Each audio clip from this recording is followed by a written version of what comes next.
For months, we have been reporting on the town of Niagara and its efforts to bring Amazon to Niagara County. In July, the town board approved a $550 million facility, which will be built on Lockport Road, north of the Niagara Falls International Airport. The retail giant has made many promises about job opportunities while also making many demands for tax breaks. And while the town of Niagara board okayed the plan, residents aren't too sure they want Amazon in their neighborhood, and some are even willing to leave the town altogether. Dale Shoemaker with our partners at Investigative Post looks at the impact the facility is already having on neighbors and the future impact on local businesses.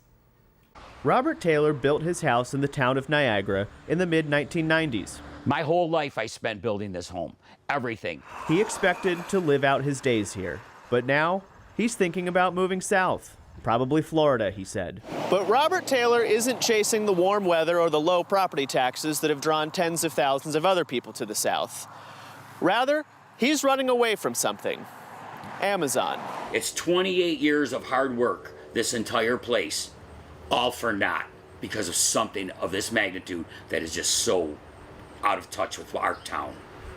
Tom Scalzo lives across the street from where Amazon will build and even made signs to protest the project. The traffic alone makes him want to get out too. 500 tractor trailers in, 500 tractor trailers out.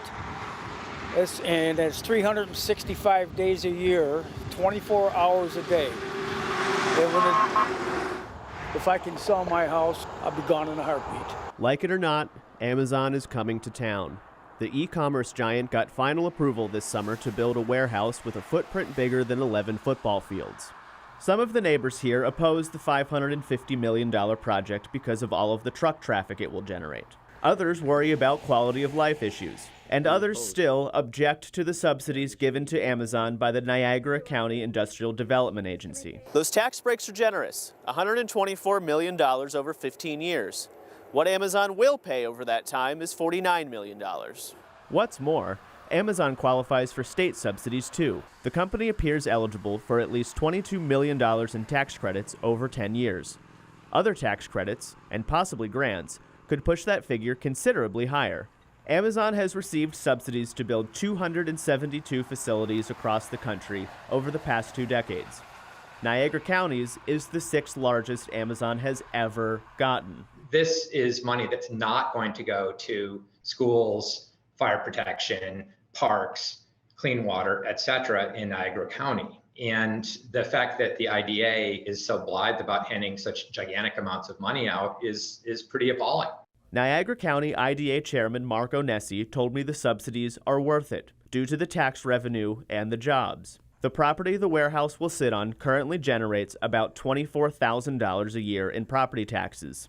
Amazon, even with the tax abatements, will pay roughly $1 million a year to start. Doing business in New York is expensive, and a lot of companies won't come without those inducements. Maybe if we held a better hand, maybe they wouldn't come. John Caney, the executive director of Reinvent Albany, that's a good government group, argues the subsidies in this case aren't necessary at all. Amazon bases location decisions on roads, airports, logistics, and time to market calculations, not subsidies. Greg Leroy, the head of Good Jobs First, a subsidy watchdog group, cautioned that local retailers are likely to suffer. But we also know that because of Amazon's growth there, stores will close.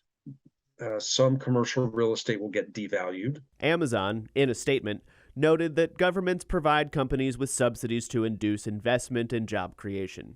Amazon is just one of many. On the plus side, the warehouse will create nearly 300 good-paying construction jobs and then employ 1,000 workers. Most of those jobs will pay $15 an hour, according to Amazon's application for the subsidies. Onesi said the IDA's role is to help create jobs and bring in tax revenue, and this project will do just that. We look at that and we say, well, this $49 million over that 15-year period is a better deal for the school district, the town of Niagara, and the county. Construction is expected to take about 2 years. For Channel 2 News, I'm Dale Shoemaker with Investigative Post. And if you would like to take a deeper dive into this story, Investigative Post has it on their new and improved website. It is investigativepost.org.